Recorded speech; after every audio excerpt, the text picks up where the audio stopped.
Hey, good morning. Welcome to the Old Moto Dude channel. So got here my latest finds. Two new Rokons, a 1974 RT340, comes with a Sachs motor. In the background is the yellow one. It's a 1975 Rokon RT340. Let's talk about some of the things that make the Rokon unique. So most people who know the Rokon name probably think of the two-wheel drive, basically a small mini bike type thing that'll go anywhere. Big giant low pressure tires, they float, all sorts of oddities. This was Rokon's attempt to branch out into the real motorcycle market in the early 70s, early mid 70s. So what this one has is a Sachs motor in it. So it's a basically a snowmobile motor, and as you can see on the gas tank it says automatic. So let's turn around to the other side and see what we've got here. So you can see here the big cover that covers the torque converter on these motorcycles. So this is a 74 model. It's got a 21-inch front wheel. It's got regular type alloy wheels with spokes, but it does have disc brakes. That's because there is no the engine freewheels pretty much when you let off the gas, so it doesn't do like a regular bike and have the compression that helps slows you down.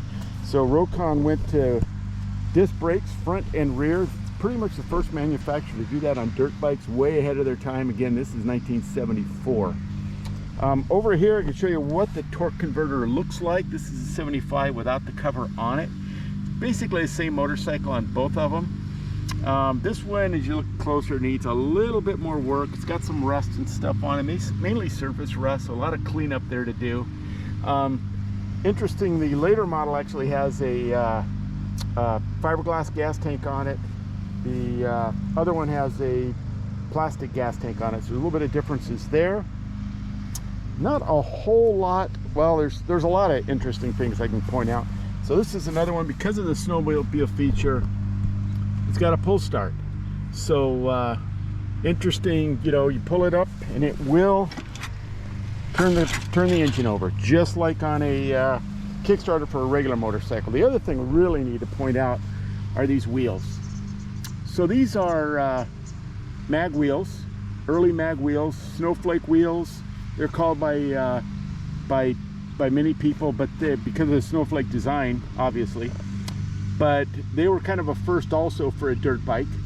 And again, this is a 75 model that has these. Interesting also is the size. So the front of this one has a 19-inch front tire on it. So you can see it's a pretty high profile knobby. The rear is a standard 18-inch. So not sure where I'm going to find a 19-inch tire that has that kind of profile. I've actually looked online. These are pretty old. Even though they're old, they haven't been, I don't have a lot of miles on them, but they are pretty stiff and pretty hard. So again, I'm not an expert on the Rokon. I will point out one more feature on them though. Because it's an automatic and the torque converter is pretty much in play all the time, they are not easy to move around. So most people will pull the chain off and disengage the wheel, and that's how you move it around your garage or load it up on your truck, do those kind of things. Another feature on it that's pretty interesting is the brake pedal. Again, because it's a disc brake setup, you can actually see here that the foot brake just works the master cylinder. It runs up and runs over to the other side over here and works your calipers. So interesting design there. The other one I have actually has two brake levers. So this one is kind of a nice feature because it allows you to run the brakes from the handlebars, which if you're off the motorcycle and need to stop it, you can. So again, that'll work the left brake, or the left side works the rear brake, the right side works the front brake, because this does not have a clutch on it. So that's pretty much the information I have on these motorcycles. Again, I'm still learning myself.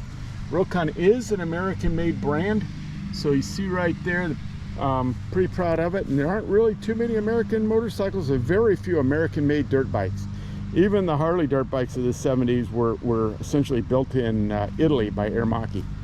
So if you have more information you'd like to share on the Rokons, post it out to my YouTube channel and update us. And one thing I will be looking for is parts. So if anyone's a parts expert on where I can find some hard to find Rokon parts, let me know. Again, you can watch more videos on the Old Moto YouTube channel, and I appreciate everyone following me. Have a great day.